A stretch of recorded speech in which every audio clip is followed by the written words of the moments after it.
Pawlenty loss shows Minnesota GOP's reluctance to coronate Tim Pawlenty stands with his wife, Marie, background left, and running mate Michelle Fischbach as he concedes his run for governor at his election night gathering at Granite City Food and Brewery, Tuesday, August 14, 2018, in Eagan, Minnesota. Glenn Stubbe, Star Tribune via AP, St. Paul, Min, AP, as the last Republican to win statewide in traditionally blue Minnesota, former Gov. Tim Pawlenty hoped to be the party's savior by running for his old job. Voters instead chose a lesser-known local official who didn't carry the stigma of the GOP establishment or of calling President Donald Trump unhinged. The defeat had echoes of Pawlenty's short-lived 2012 presidential campaign, when the Midwestern governor and self-styled Sam's Club Republican was briefly looked at as a top contender before fading quickly after a dismal showing at the 2011 Iowa straw poll. After his loss Tuesday to Jeff Johnson, Pawlenty said he's done running for office. "This is the era of Trump, and I don't fit into that very well," Pawlenty told Minnesota Public Radio News after conceding. "We knew the ground had shifted, but I think we thought there was still a reservoir of support from Pawlenty supporters we could draw upon to win this thing.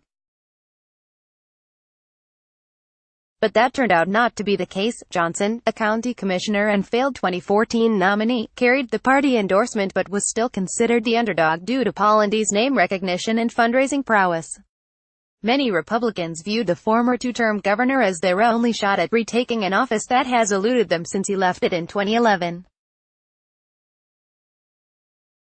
Most rivals dropped out even before Pawlenty declared for the race.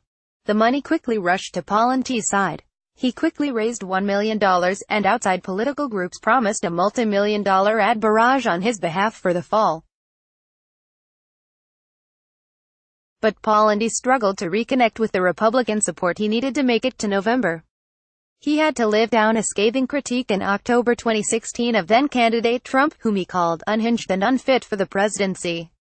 He and Johnson often clashed in debates over who had insulted the president worse, with Johnson once calling Trump a jackass, for all his advantages. Pawlenty also had the aura of an establishment politician trying to force his way back to Minnesota after spending 6+ years in Washington, D.C., as a high-powered lobbyist for the nation's largest banks. And he didn't bother competing for the party's backing in a June convention, citing his late entry in the race but upsetting some activists. Pawlenty ran a race with an eye on Trump voters. He assured them he had voted for Trump despite his harsh comments, and supported the administration's policies. And some of his advertising borrowed hard-line Republican imagery.